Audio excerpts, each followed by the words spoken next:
because this is my 9th New York City Marathon, and started here. And I had my ups and downs. Didn't make the Olympic team here. When the trials, where you think like, oh, I'm gonna win this and whatnot, but you have to be at the TCS New York City Marathon 12 years later. It's just, my career has seen it unfold through ups and downs, and the capping was, the Boston Marathon, and it's nice to have those under my belt, and now I can say, you know what can I do more? Instead of say, I have to do, and it's a nice position to be in. What is it about New York?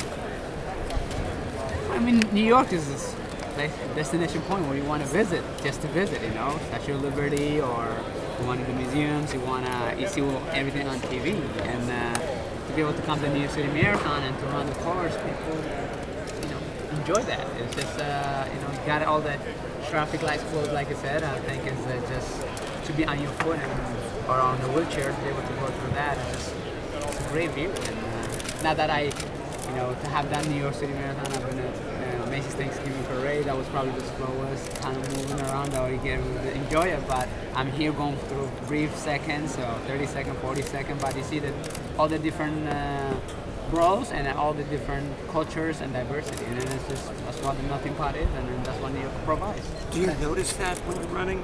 Almost definitely. You see each neighborhood you go, you see different kind of cultures, different ethnicity, different kind of music and whatnot. So you definitely see it. You talked about 2009. What was that feeling coming up toward the finish line with the USA on your chest? It's bringing back memory, and to be able to win the New York City Marathon 2009, that changed my life in terms of personal gratification, because I wanted to win for a medal for the United States. I did in Athens, and then I wanted to win another medal with Beijing, and it didn't happen. But I remember during the trials on mile 24, people would say, "Mev, we love you. You're still our hero." And I just start crying and just break down, because you're giving everything you can. Every race that I do, I give 110%. Sometimes you come on top, and others you just struggle. That's what life is. And to be able to come back and win the New York City Marathon 2009 and have that jersey on, just point in the USA, that's a proud moment.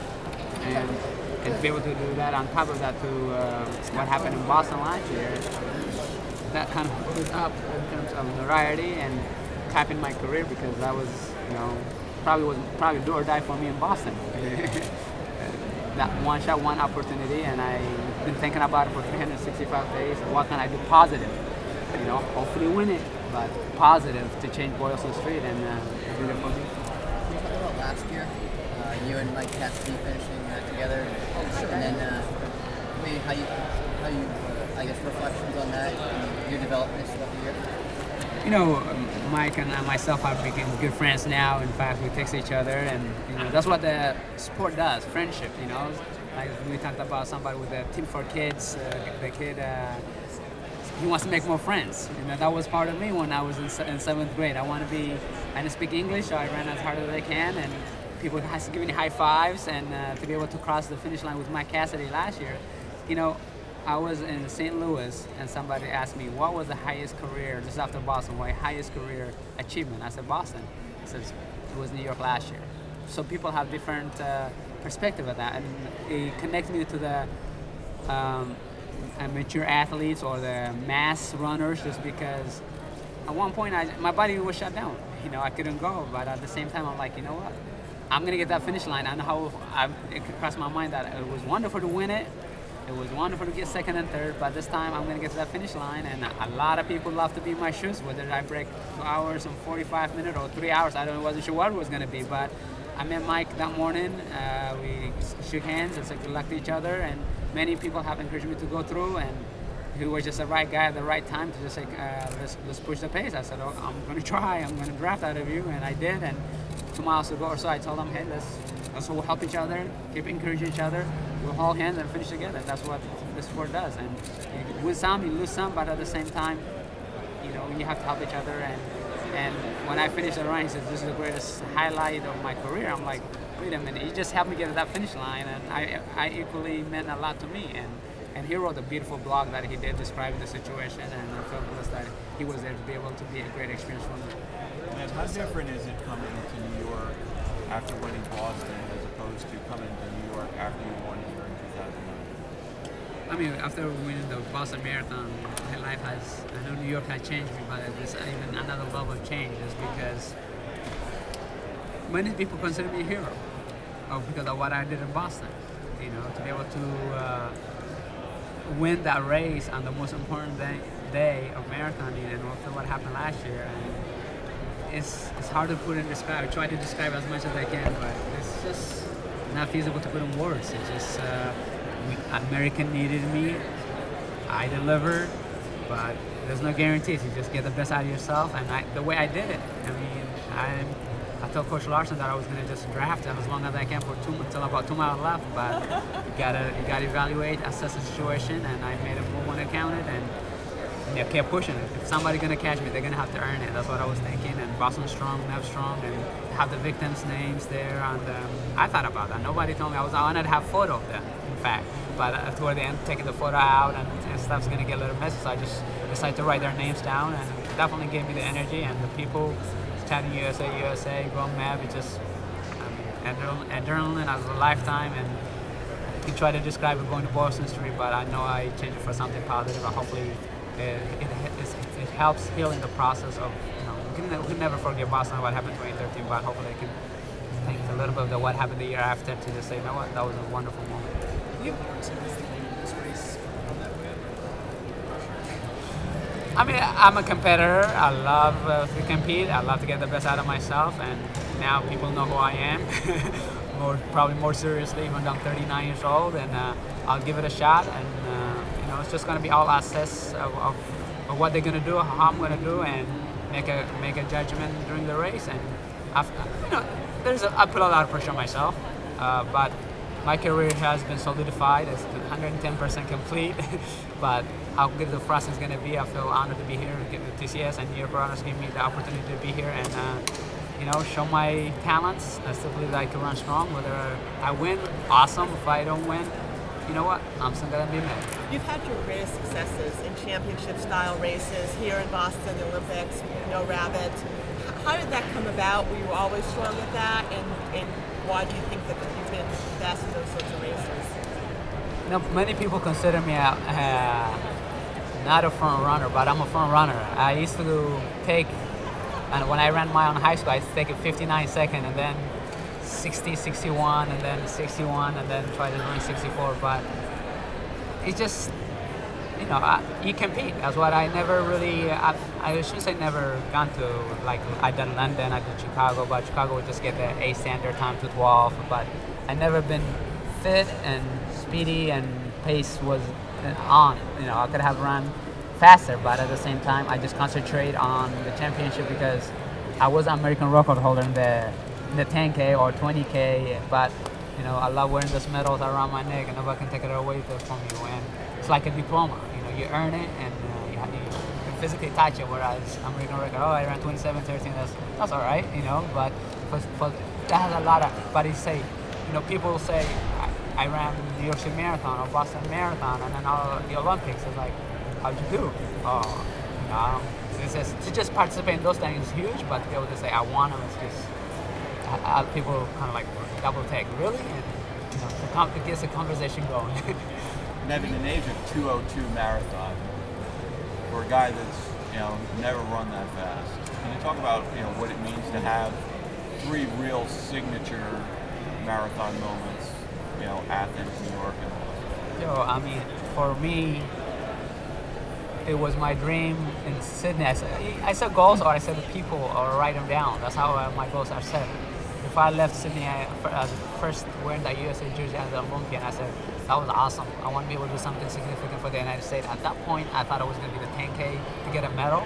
But life takes a turn, and I became a marathoner. And I won the trials in 2004 and finished second to Copa in the marathon. But to be in Athens, to do the original course, to be able to equalize in the hot and humidity course, Coach Larson and I decided to go with the marathon. He said, if I was looking for a vacation or just being an Olympian, I would do the 10K and see what it takes me. But I really want to change US distance running, and that was, for me, I wanted to win a medal for the United States. That's what I did. And New York, I thought I could win it the first time I did here. In 2002, I took the lead and went crazy, and then hit the wall. I got my PhD, learned a lot, and to come back in 2008 not to make the Olympic team, but that was my Olympic. That was my personal goal, and to be able to win the Boston on the most important day of marathon after what happened, to own that Boylston Street, to lead the 36,000 people, because we wanted to own the finish line, and to have those under my belt, I feel blessed, and it's through miracle of God, because I never thought I would achieve the things that I have achieved, but I still keep work hard, do the right things, and never rest until I put my head in the pillow, because there's always something that I could do to better myself. What was that crowd like in Boston? The crowd in Boston was electrifying. I mean, it was just amazing. It's like, I have that experience here in First Avenue, but, this time around in Boston, it was just, everybody wanted to be part of it. Just want to say, you know what? We runners are resilient, and we are, don't want to be intimidated by what happened, or are you concerned? No, it happened once in 117 years. We went out there, and everybody wanted to be able to be part of it, and I feel, it was very loud, extremely loud. Did you feel that they were carrying you and the other runners to a certain extent? Almost definitely. I mean, if it wasn't for the crowd, I didn't think I would have won that race, but to have the victim's name, you draw energy. You think about constantly to change, and you have to say, you know what, hey, and just at toward the end, the last mile and a half or so, I'm like, use the crowd, use the crowd, use the crowd. You get energy, and in fact, before about 18 and a half, 19, I was blowing kisses to them or saying USA, USA, but you have to focus, and because the emotion was so deep, you couldn't help it when say USA, USA. Like, I'm proud of that too, USA, USA, but at the same time, you just keep pushing, and toward the end, definitely made the difference, because I was relying on them, and they gave me the spur of energy. How do you feel fitness-wise compared to where you were before Boston? I mean, going to the race for Boston, I was not in the greatest shape, but I feel the same way right now. I mean, it's not like 2004 or 2007. 2007 and 2004, the trials, that was probably the best shape I ever been. But, as long as I have the consistent, strong, I feel I'm healthy. When I'm healthy, I can compete, and I feel, my strength is there. Speed might not be there, but it's a marathon. I feel strong. My stamina is there. I've done long runs twice, over 26 miles, and done tempo runs. I've done the intervals, and most importantly, I'm healthy. I'm happy to be here and give my best shot. Is there a specific type of race that you're really hoping for? I know there's a few guys, Mutai and Keflezighi, going to be going off to the course record, which is like 2:05. Does that, intimidate you, or are you just going to be sort of keying off them? Are you going to be doing your own race? How are you approaching this race? I wish them good luck on that win. I mean, once the gun goes off, you can see they're going to go from the get-go, then you just say, you know what, I have no business going doing that. But, when I did what I did in Boston, I wasn't doing something crazy. I just did what was common sense and smart racing, and I came through. But if they're going for 2:04 or 2:05, then you know what? I cannot do that in New York City Marathon. I know that better, so I just got to go for place and hopefully improve on my time. You run New York City in very different weather conditions, and this week you mentioned the wind. Probably going to be a little chilly, a little windy. How will that affect how you run, and also how might it affect how the lead 2 or 3 guys who are going for a course record would run? Any marathon is a test of patience. If you can get a splitter, you're going to be better off, and that's what I would do. That's what it's going to take, I think, negative split to be able to do even on the wind. So it might be 106, 107, and come back 101 or whatever. Or it might be 105 and then come back 101. So it's just going to be different of tactics, and we have all this kind of energy. At one point, should we make that move, and how do we do to get to that finish line? Because you got to have some left toward the end, and you can't just let it all out at 17 miles. Matt, you were thrown into the national spotlight after your win at Boston. You said that you're pretty much fit, but how did that affect your training?